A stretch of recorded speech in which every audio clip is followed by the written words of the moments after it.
Qué bueno es estar en la presencia de Dios para compartir la palabra del Señor. Hermanos, para mí es muy grato poder traer esta hermosa palabra profética para nuestros tiempos. Quiero que abramos nuestras Biblias, Apocalipsis, el capítulo 11, por favor. Vamos a hablar sobre dos testigos. Los dos testigos. Apocalipsis capítulo 11, el versículo 3. Este es uno de los mensajes menos predicados en cuanto a lo que es escatología, pero tiene un trasfondo espiritual muy tremendo y una enseñanza muy profunda para nosotros. Apocalipsis capítulo 11, el versículo 3. Damos lectura a la palabra del Señor en el nombre de Jesús. Y todos dicen amén. Y daré a mis dos testigos que profeticen por 1260 días vestidos de cilicio. Padre, esta es tu palabra, la hemos leído y en este día nos presentamos ante su presencia, mi Señor, para presentar nuestras vidas. Nos presentamos porque tú veas nuestra condición y nuestra necesidad.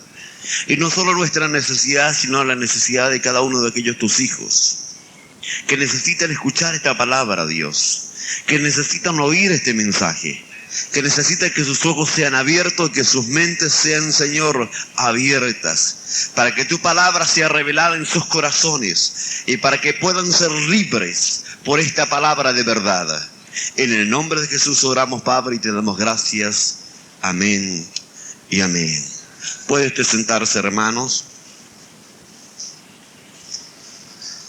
En este capítulo 11, que es un preámbulo o un entre paréntesis de todo el suceso del Apocalipsis, aparecen dos testigos. El hecho es bien interesante en los dos testigos. Comúnmente las personas que estudian escatología casi siempre pasan por encimita este tema porque es un poco complicado su explicación. Pero el Señor, claramente al enseñarnos sobre los dos testigos, está hablando de un suceso que no ocurrirá cuando nosotros estemos acá en la tierra. ¿Cómo lo sabemos? Capítulo 11, el versículo 2 dice: pero el patio que está fuera del templo, déjalo aparte y no lo midas, porque ha sido entregado a los gentiles, y hoy ellos hollarán la ciudad santa 42 meses. 3 años y medio, 42 meses, o 1260 días, es el mismo periodo. ¿A qué se refiere? A la primera parte de la semana última de Daniel. En Daniel capítulo 9, versículo 7, Daniel capítulo 9, versículo 27, dice: y por otra semana confirmaré el pacto con muchos, y a la mitad de la semana cesará el... Vamos a leerlo. 9:27 dice: y por otra semana confirmará el pacto con muchos, y a la mitad de la semana hará cesar el sacrificio y la ofrenda. Después, con la muchedumbre de las abominaciones vendrá el desolador, hasta que venga la consumación y lo que está determinado se derrame sobre el desolador. Esta es la última semana, la última de todas las semanas, y comienza justamente con el rapto, el arrebatamiento. Viene el rapto, nosotros nos vamos a la gloria y comienza a contarse una semana de años, 7 años a partir del rapto. En la primera mitad de la semana dice que será hollada la ciudad. Es interesante, hermanos, que Jesucristo dijo ahí en Lucas, vamos a Lucas, capítulo 21, yo lo voy a hacer hoy día, hay muchos textos, bastante material. Ya, versículo 24, 21, 24 de Lucas, dice: y caerán a filo de espada y serán llevados cautivos a todas las naciones, y Jerusalén será hollada por los gentiles hasta que los tiempos de los gentiles se cumplan. El rapto no es el fin del tiempo de los gentiles, porque si usted lee, dice que la ciudad santa será hollada, o sea, pisoteada, será bajo el pie de los gentiles por 42 meses. O sea, viniendo el rapto, Jerusalén pasará a ser parte de las naciones gentiles, no judías, y ellos tomarán la ciudad 42 meses, 3 años y medio. Es interesante notar, hermano, de esto del tiempo de los gentiles. No sé si alguno ha escuchado alguna vez esta palabra, tiempo de los gentiles. Este párrafo que hemos leído dice: y caerán a filo de espada y serán llevados cautivos todas las naciones y Jerusalén será hollada por los gentiles hasta que los tiempos de los gentiles se cumplan. ¿Qué es el tiempo de los gentiles? Justamente, hermanos, comienza con la estatua de Nabucodonosor. Aquí es otro aspecto de la estatua de Nabucodonosor. ¿Se acuerdan que hablamos del imperio de la bestia y que comenzaba con la cabeza de oro? Ya con todo eso. Bueno, justamente en el capítulo 4 de Daniel, Nabucodonosor tiene un sueño de un árbol, ¿ya? Que dice que es cortado el árbol y cae. Y pasen sobre él 7 tiempos. Estos 7 tiempos comienzan a contarse con Nabucodonosor. ¿Por qué? Porque desde el primer rey que estuvo sobre el trono de Jehová, que fue Saúl, después David, el trono de Jehová durante todo ese tiempo fue ocupado por judíos, por israelitas. El trono de Jehová es el trono en Israel. Es el centro de toda la tierra. Israel es el centro de toda la tierra. Así que cuando David se sentaba en el trono, no se sentaba solo en el trono de Israel, sino en el trono de todo el mundo, como rey sobre toda la humanidad, porque era el trono de Jehová.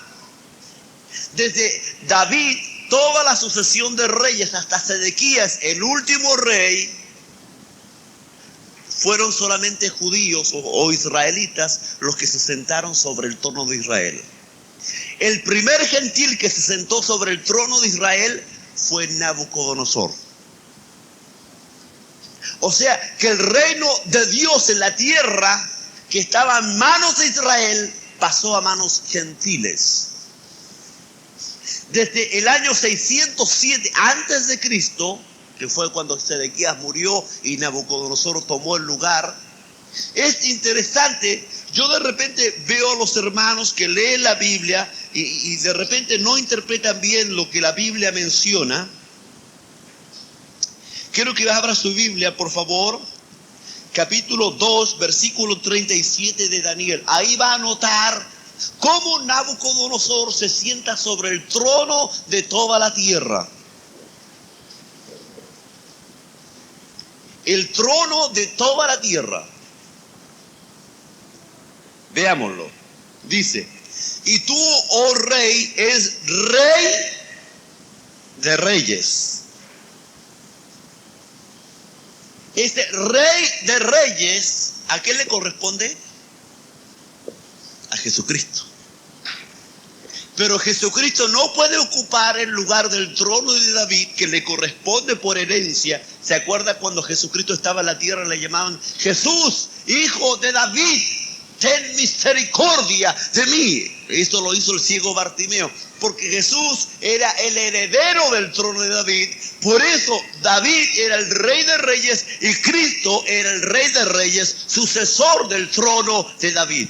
Pero el trono de David estará desocupado hasta la segunda venida de Cristo en la batalla de Armagedón. ¿Qué quiere decir? Que ahora, en este momento, quien gobierna el mundo no es el pueblo de Dios, sino Satanás y los gentiles y la humanidad están en el trono de Jehová en la tierra. Pero hay un tiempo dado, desde el 607 hasta el Armagedón, se terminará el tiempo de los gentiles y vendrá Cristo y se sentará en el trono de Jehová. Será el tiempo de la redención, el tiempo del rescate, el tiempo de jubileos, en donde la tierra volverá a su verdadero dueño. Es tremendo, esto es tan interesante, hermanos, porque de repente los hermanos, cuando empiezan a investigar de profecía, no analizan un montón de factores que implican ya su trascendencia en la profecía bíblica. ¿De qué estamos hablando? Que hoy Jesucristo va a venir en su rapto a buscar a su novia, pero el rapto no es la venida.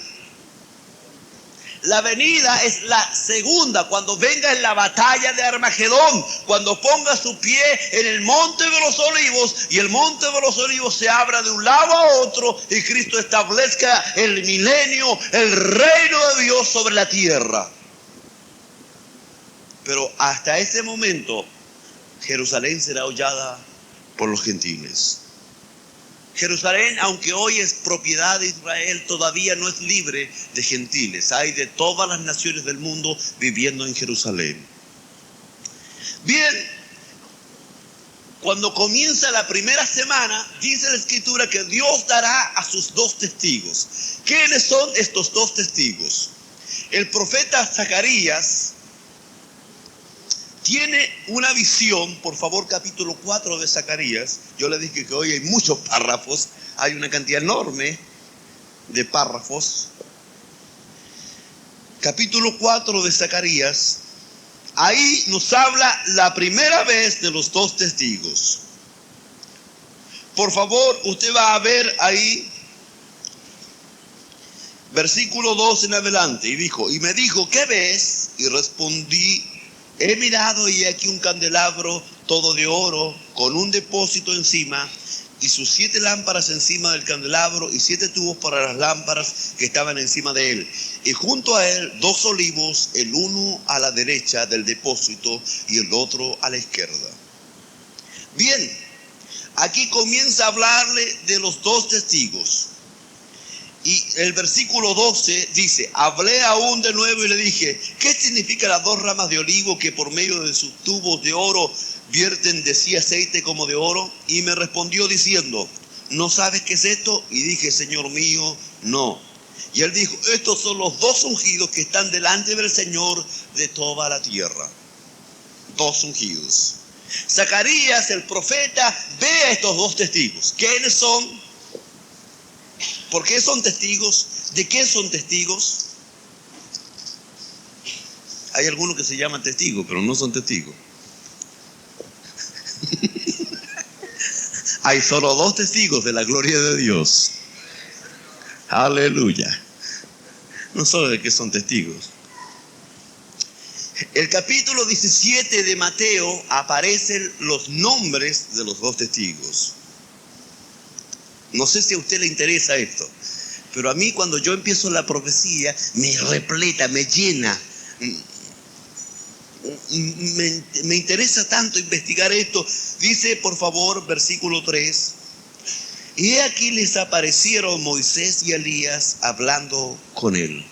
17:3 de Mateo. Los únicos 2 hombres que vieron el ministerio de Cristo acá en la tierra, de los profetas del Antiguo Testamento, fueron Moisés y Elías.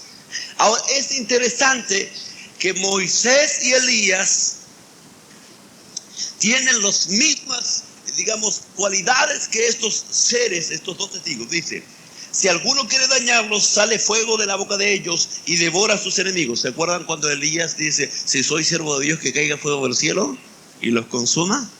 ¿Y mató a 50? Bien, y si alguno quiere hacerles daño, debe morir de la misma manera. Estos tienen poder para cerrar el cielo a fin de que no llueva en los días de su profecía. ¿Quién hizo esto? Elías. ¿Ya? Y tienen poder sobre las aguas para convertirlas en sangre. ¿Quién lo hizo esto? Moisés. Ahora bien, ¿quiénes son estos 2 testigos? ¿Por qué Moisés y Elías tienen que venir? Porque Moisés y Elías representan 2 cosas, 2 testigos espirituales. Aunque ellos son testigos físicos, representan parámetros espirituales. Quiero explicarlo. Moisés representa a la palabra. Y Elías representa al Espíritu Santo. O sea, la palabra y el Espíritu estarán en los primeros 3 años y medio acá en la tierra. Ahora, ¿qué tiene que ver esto? ¿Por qué ellos estarán? ¿Cuál será la tarea de estos 2 testigos? Dice que profetizarán, Pero si Dios los manda para que vengan a morir, pero para que profeticen primero, tienen que tener una tarea importante acá en la tierra. Bueno, la palabra y el Espíritu han tenido una tarea importante a través de todo el tiempo bíblico. Quiero comenzar dando la historia. ¿Les parece la historia? Bien, comenzamos en el Génesis. Si usted va a Juan 1:1, dice: en el principio era la palabra, y la palabra era con Dios, y la palabra era Dios. Nuestra versión dice: en el principio era el verbo, y el verbo era con Dios, y el verbo era Dios. O sea, estaba la palabra. Y si usted lee Génesis 1:2, dice: y la tierra estaba desordenada y vacía, pero el Espíritu de Dios se movía sobre las faz de las aguas. ¿Quiénes estaban en la creación? La palabra y el Espíritu. La palabra representa justamente a Cristo. Él es la palabra viviente y la Biblia es la palabra escrita. Amén. Ahora, cuando usted tiene la palabra y el Espíritu, es interesante también mencionar a los 2 espías que fueron a la ciudad de Jericó. ¿Se acuerdan? Cuando fueron a investigar la ciudad de Jericó, y una mujer llamada Rahab, la ramera, los escondió en el tejado, en el aposento, ahí los cubrió para que no los pillaran, para que no los encontraran, para que no los descubrieran. Y ellos a esta Rahab la ramera dejaron una señal. ¿Cuál fue la señal que ellos dejaron? Un cinto de grana, símbolo de la sangre de Cristo. Ahora bien, cuando yo leo la Escritura, por favor, quiero que usted vaya al capítulo 18 de Apocalipsis. Versículo 4. ¿De dónde Dios va a sacar su iglesia? Escucha bien, ¿de dónde Dios va a sacar su iglesia? 18:4. Y oí otra voz del cielo que decía: salid de ella, pueblo mío, para que no seáis partícipes de sus pecados, ni recibáis parte de sus plagas. Está hablando de la gran ramera y de una ramera. Rahab representa a la iglesia. Una ramera metida en el mundo. Pero vino la palabra y el Espíritu Santo le habló a esta ramera, la lavó en la sangre y vino a ser parte de la genealogía del Hijo de Dios. Cuando usted lee el capítulo 1, versículo 5 de Mateo, descubre que Rahab y Ruth son parte de la genealogía de Jesucristo, el Hijo de Dios. Rahab pasó a ser parte del pueblo de Dios. Lo que no era, vino a ser. Así somos nosotros. Estamos en medio de muchas iglesias que son parte de la ramera. Se han prostituido en la política, se han prostituido en la doctrina, se han prostituido en la verdad, se han prostituido en la santidad. Pero Dios desde ese lugar va a sacar a un pueblo escogido, a un remanente que no se ha inclinado ante Baal ni ha servido a los dioses, sino que ha sido fiel al Dios verdadero. Amén. Gloria a Dios. Aleluya. Dios va a sacar a un remanente. Él lo va a sacar. Porque cuando nosotros vemos a la iglesia esclava, es justamente 2 hombres en la tierra lucharon por libertar al pueblo de Israel. La palabra Moisés fue el que se enfrentó a Faraón, tipo de Satanás. ¿Se acuerdan de eso?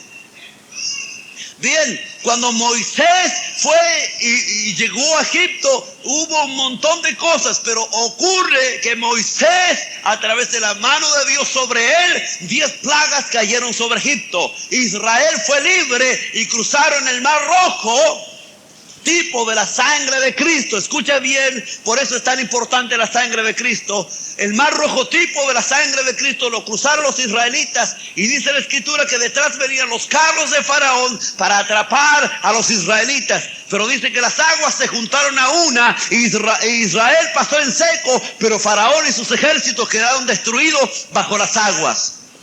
Así le pasará a Satanás. En los tiempos postreros querrá atrapar a la iglesia, pero tenemos la sangre del Hijo de Dios que destruirá la obra de Satanás, destruirá a los demonios, destruirá los carros de Faraón, como lo hizo en el tiempo antiguo, lo hará ahora y nos libertará de la opresión y esclavitud en que nos tiene hoy Satanás a la iglesia.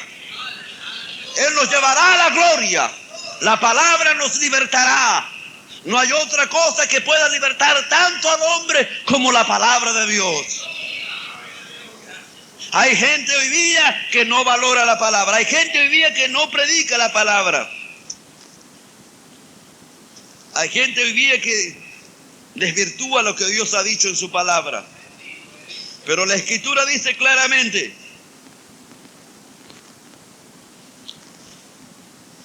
si vosotros permaneciereis en mi palabra, seréis verdaderamente mis discípulos y conoceréis la verdad, y la verdad os hará libres. Tal como Moisés libertó al pueblo de Israel de Egipto, la palabra de Dios nos liberta de este mundo por medio de la sangre de Jesucristo. Él nos liberta. La palabra es viva y eficaz. La palabra habla. ¿Sabía usted que la palabra habla? La Biblia señala claramente en Gálatas que la palabra le predicó de antemano a Abraham, le habló a Abraham. Por favor, capítulo 3, versículo 8, leamos. Dice el párrafo 3:8 de Gálatas. Y la Escritura, mire, ¿de quién está hablando? De la Biblia. La Escritura, previendo que Dios había de justificar por la fe a los gentiles, dio de antemano la buena nueva a Abraham, diciendo: en ti serán benditas todas las naciones. ¿Quién le dijo esto a Abraham? La Escritura. La Biblia es viva, habla. Le habló a Abraham. Este párrafo dice que la Biblia le habló a Abraham. Pero hermanos, la Biblia no se puede leer como un libro teórico. Escúcheme bien, el problema que hoy hay en las iglesias es que toman la Biblia como un libro teórico, no la valoran, es viva y eficaz. Ella tiene vida. El problema más grave que tienen las iglesias es que descalifican la verdad de la palabra, imponen tradiciones sobre la palabra, imponen reglas sobre la palabra, y la tradición invalida la palabra de Dios. La palabra es viva y eficaz. Pero ¿sabe cuánta gente hoy hay ciega? Vamos a ver capítulo 3, versículo 13, 2 Corintios. Usted puede leer la Biblia y no entenderla. Hay mucha gente que lee la palabra de Dios y no la entiende o la malinterpreta. Por eso hay muchas sectas. Por eso hay gente bajo tradiciones y normas. Y aún se ha dicho que la iglesia tiene la autoridad o facultad de interpretar la Biblia. Nadie tiene esa facultad, sino solamente por inspiración del Espíritu Santo podemos entender y comprender la palabra de Dios. Capítulo 3, versículo 13. Y no como Moisés, que ponía un velo sobre su rostro para que los hijos de Israel no fijaran la vista en el fin de aquello que había de ser abolido. Pero el entendimiento de ellos se embotó, porque hasta el día de hoy, cuando leen el Antiguo Testamento, les queda el mismo velo no descubierto, lo cual por Cristo es quitado. Cuando nosotros leemos la novia del Cordero, cuando nos vayamos, nos vamos a sentar después del milenio. Escucha bien, después del milenio, porque viene el Armagedón, reinamos aquí 1000 años, después vamos a los cielos y a los aires, que no va a haber cielo ni tierra. No existe el cielo ni la tierra. Capítulo 12, versículo 14 de Job lo dice. Quiero mencionar varios párrafos sobre eso, porque algunos dicen que la tierra va a ser eterna. Yo quiero decirle por la Biblia que no. La Biblia no menciona que es eterna la tierra, ni el cielo es eterno. 14:12 de Job leemos: así el hombre yace y no vuelve a levantarse hasta que no haya cielo. No despertarán. Note, hasta que no haya cielo, no despertarán. ¿Qué quiero decir? que vendrá la resurrección final, pero después que la tierra y el cielo sea destruida, vendrá la resurrección final. Usted no estará allí. Usted estará en tronos para juzgar a esa gente. Aleluya. Quiero mencionar que hay 5 grupos de salvos. 5 grupos. Yo voy a mencionarlos esta noche. Usted puede anotarlos. Y si no, va a estar el cassette a su disposición. 14, 12, ya hemos leído que no despertarán. Jesucristo, mencionando claramente esto, dice: el cielo y la tierra pasarán, pero mis palabras no pasarán. Mateo 24, 35. ¿Qué quiero decir? El cielo y la tierra pasarán. O sea, no son eternos. No son eternos. Ese párrafo dice: el cielo y la tierra pasarán, pero mis palabras no pasarán. La palabra de Dios es eterna. El cielo y la tierra no. Otro párrafo que menciona lo mismo, quiero mencionarlo, otro párrafo. Segunda de Pedro, capítulo 3, versículo 10. Yo les decía que había alto material. Ahora me están creyendo que hay mucho material de esto. Hay bastante, hermanos. Tenemos para darle. Pero el problema es esto. No quiero cansarlos, porque de repente cuando uno da mucho de esto, los hermanos no lo reciben todo. Es mejor que estemos así un poquito, ya lo recibamos lo suficiente y basta. ¿Aquí, hermanos? Pero ustedes ya van a tener los conceptos claros de todo lo que es esto. Leo el 10, dice 3:10 de segunda de Pedro. Pero el día del Señor vendrá como ladrón en la noche, en el cual los cielos pasarán. Escuché otra vez. Los cielos pasarán con grande estruendo y los elementos ardiendo serán deshechos, y la tierra y las obras que en ella hay serán quemadas. Puesto que estas cosas han de ser deshechas, ¿ya? ¿Cómo no debéis vosotros andar en santa y piadosa manera de vivir? Otra vez tenemos lo mismo. 20:11 de Apocalipsis. Dice: y vi un trono blanco y el que estaba sentado en él, y de delante del cual huyeron la tierra y el cielo, y ningún lugar se encontró para ellos. ¿Qué otro texto quiere? Hay texto a montón que dice claramente que el cielo y la tierra pasarán. Por tanto, claramente tenemos al primer grupo de salvos, la iglesia, la novia, la que se va en el rapto. Al segundo grupo de salvos, que estos 2 testigos a los que hablamos, la palabra y el espíritu, podría ser que fueran físicos. No digo que no. Podría ser que fueran Moisés y Elías en cuerpo, que vinieran a predicar, pero vendrá un mensaje a los que se quedaron, a los que no fueron en el rapto, para hablarles, y ellos se prepararán para morir, porque serán salvos por decapitación.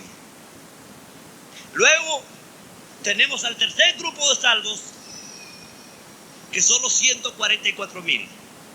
No pertenecen a una iglesia de por acá, entre paréntesis. Hay algunos que son 144,000 nada más y no se quedarán con el resto de la congregación. Y ya son como 5 millones. Esos son 144,000 salvos. ¿Qué van a hacer con el resto? Los 144,000 son la corte, la guardia de Dios. Usted sabe que nosotros somos la esposa, estamos al lado, pero aparte de la esposa está la guardia. Los 144,000 de judíos de las 12 tribus de Israel, 12,000 de cada tribu. Es interesante, hermanos, quiero mencionar aquí un hecho bien increíble. En la guerra, en la Segunda Guerra Mundial, se dice, por un informe que yo estuve leyendo, que los abortados, o sea, que no nacieron judíos, que recuerden que mataron 6 millones de judíos, los abortados entre los judíos fueron más o menos 144,000 niños que no nacieron. Es interesante el dato. No quiero decir que son, pero es interesante el dato. Amén. Son de las 12 tribus de Israel. Tenemos el primer grupo de salvos, nosotros la iglesia. Nosotros nos vamos en el rapto y vamos a estar en trono juzgando. Tenemos al segundo grupo, que son los decapitados, los que se quedan en el rapto. Tenemos al tercer grupo, que es los 144,000, 12,000 de cada tribu. El cuarto grupo aparece ahí el capítulo 11, versículo 25 de Romanos. Romanos 11, 25, por favor. 11, 25, leemos: porque no quiero, hermanos, que ignoréis este misterio, para que no seáis arrogantes en cuanto a vosotros mismos, que ha acontecido a Israel endurecimiento en parte, hasta que haya entrado la plenitud de los gentiles. Y luego todo Israel será salvo, como está escrito. Vendrá de Sion el libertador, que apartará de Jacob la impiedad. Y ese será mi pacto con ellos cuando yo quite sus pecados. No son la iglesia, no son los decapitados, no son los 144,000, son la nación de Israel. Dios tiene un pacto especial con ellos. Luego de nosotros irnos en el rapto, Dios volverá su rostro a Israel para salvarlos. Dios tiene amor por su pueblo, por su nación. Debemos agradecerle a ellos que hoy día seamos salvos, porque somos nosotros injertados en la salvación que a ellos les correspondía. Jesús le dijo a la mujer samaritana: la salvación viene de los judíos. A ellos les pertenecía la salvación. Nosotros fuimos injertados en ese olivar, fuimos metidos en el pueblo de Israel. Ahora tenemos el cuarto grupo, nos queda un grupo. 5 dije yo, pues 5 hay. ¿Qué hay con aquellos que nunca jamás escucharon hablar de Cristo? Ejemplo, chinos o indios o gente que vivió en naciones donde el evangelio no llegó. Si una persona escucha de Cristo o oye hablar de Cristo, ya es responsable. Porque más de alguno dirá: yo nunca escuché hablar de Cristo. No. Yo creo que hoy casi toda nación ha escuchado hablar de Jesús. Pero ¿qué hay con los que nunca escucharon hablar de Cristo? La Biblia habla, por favor, capítulo 2 de Romanos en adelante. Aquí habla de algo muy interesante. Vea lo que dice: porque todos los que sin ley han pecado, sin ley también perecerán. Y todos los que bajo la ley han pecado, por la ley serán juzgados. Porque no son los oidores de la ley los justos ante Dios, sino los hacedores de la ley serán justificados. Porque por cuanto los gentiles que no tienen ley hacen por naturaleza lo que es de ley, estos, aunque no tengan ley, son ley para sí mismos, mostrando las obras de la ley escritas en sus corazones, dando testimonio su conciencia y acusándoles o defendiéndoles sus razonamientos. ¿De qué está ahí hablando? De la ley de la conciencia. Todo ser humano sobre esta tierra, nacido en esta tierra, tiene el Espíritu de Dios, el soplo de vida, que es su conciencia, que es lo que le habla que hay un Dios supremo. Ellos serán juzgados de acuerdo a su conciencia en el gran día del trono blanco. Vendrán y separarán todas las naciones allí, y usted estará en un trono blanco, junto en el mismo trono de Cristo. Dice: vosotros entraréis en mi trono como yo en el trono de Cristo. Aleluya. Tenemos el más alto honor. Pero hay miles y miles que jamás escucharon de Dios. No es aquel tu vecino que escuchó de Cristo, ese ya es responsable, y si no se arrepiente se va al infierno. Amén. Toda persona que escuchó de Cristo, que escuchó la palabra de Dios, ya es responsable de la salvación y de la honra de haber escuchado el mensaje de salvación. Pero toda persona que no quiere escuchar a Dios ni la palabra de Dios, simplemente estará bajo juicio. Ahora, es interesante notar que el conocimiento de Dios, de la verdad de Dios, no ha sido escondida. Dice la Escritura, versículo 19 del capítulo 1 de Romanos: porque lo que de Dios se conoce les es manifiesto, pues Dios se lo manifestó. Porque las cosas invisibles de Él, su eterno poder y deidad, se hacen claramente visibles desde la creación del mundo, siendo entendidas por medio de las cosas hechas, de modo que no tienen excusa. O sea, toda persona tiene que haberse acercado a Dios porque su conciencia le habló justamente de Dios. Y no estoy hablando de una nueva religión como hay alguien por ahí que predica, que no importa el Dios que sirva, puede servir a Alá, puede servir a Krishna, puede servir a Buda y da lo mismo. Eso es mentira del diablo. Hay un solo Dios y un solo Señor. No hay más, no hay otro Dios, y su gloria no la dará a nadie. No hay otro Dios y hay una sola palabra escrita, la Biblia, la palabra de Dios. Por eso usted tiene dos testigos hoy.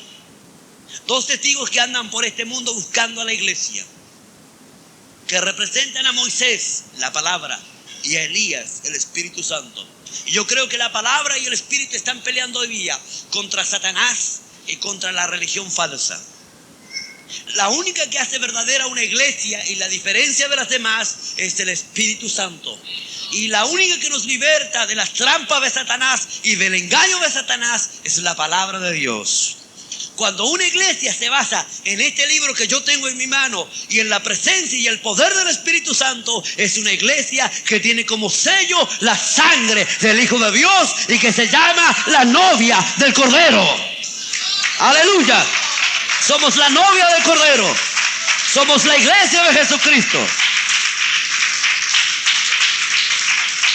Dos testigos, Moisés y Elías. Ellos estarán un día acá en la tierra predicando.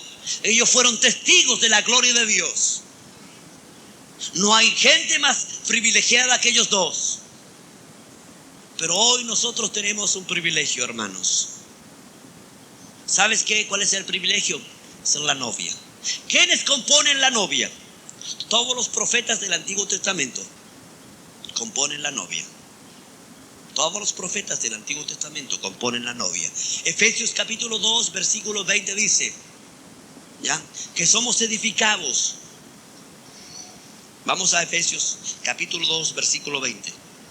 Edificados sobre el fundamento de los apóstoles y profetas, siendo la principal piedra del ángulo Jesucristo mismo. Porque la Biblia se escribe así: hacia atrás los profetas. Cristo es el centro de la Biblia y hacia adelante los apóstoles. La Biblia está ordenada en ese orden. Hacia atrás los profetas, en el centro Cristo, hacia adelante los apóstoles. Esta es la Biblia, basada en los profetas y apóstoles. Esto es la novia del Cordero. Aquí habla de todos los inscritos en el libro de la vida. Recuerde que Moisés ya estaba escrito en el libro de la vida.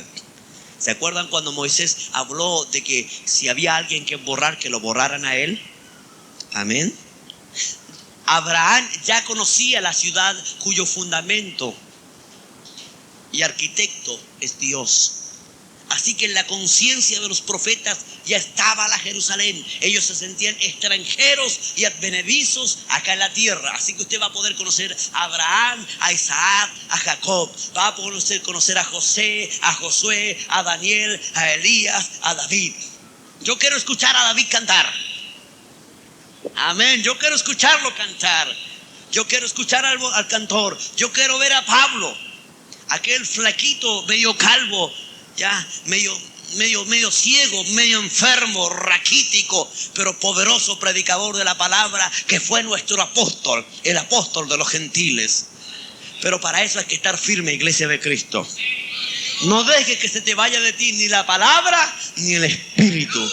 Que la palabra y el espíritu permanezcan en ti. Que la palabra y el espíritu, pastor, la palabra y el espíritu te sostienen de la mano.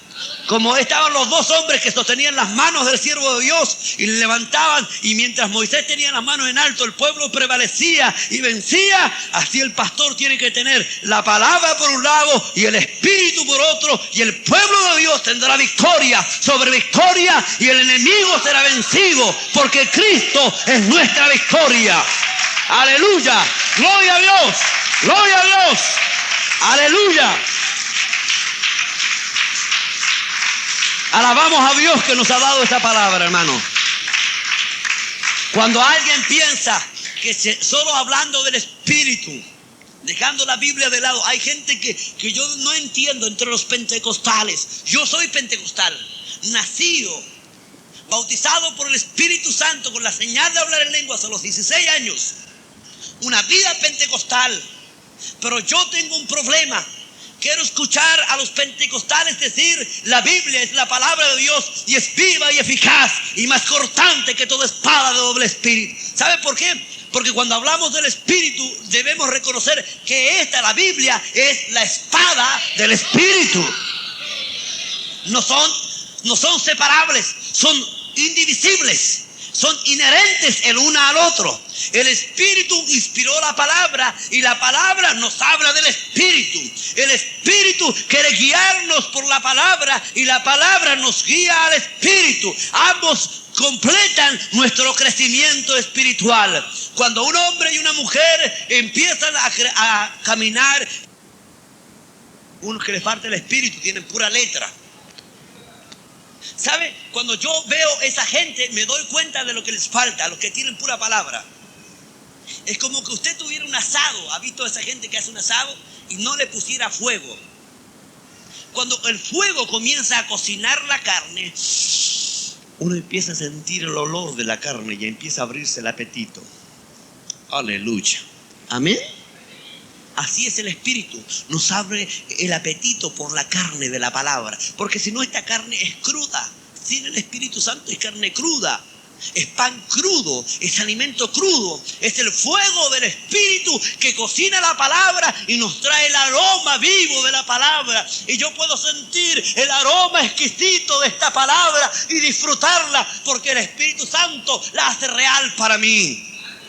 ¿No ha abierto usted la palabra y el Espíritu Santo se la interpreta, le enseña, le instruye a través de ese libro? Por eso, quien tiene la palabra y el Espíritu tiene la carne y el fuego para hacer una buena comida y un buen asado espiritual. Aleluya. Hay gente que hoy no come asados espirituales porque le falta el fueguito del Espíritu Santo. Tienen carne y no pueden cocinarla. O tienen fuego, pero no tienen carne. Y se calientan la manito, pero pasan hambre. Yo quiero tener carne y fuego, palabra y espíritu. Que no me falte esta palabra, pero tampoco el espíritu. Porque el espíritu es el fuego que cocina esta palabra y la hace viva en mi vida y en tu vida, hermano. Aleluya. ¿Qué le parece si le damos gracias a Dios por esa palabra y el espíritu que nos ha dado? Vámonos de pie, vamos a agradecer al Señor. Padre, gracias por la palabra y el Espíritu que nos diste.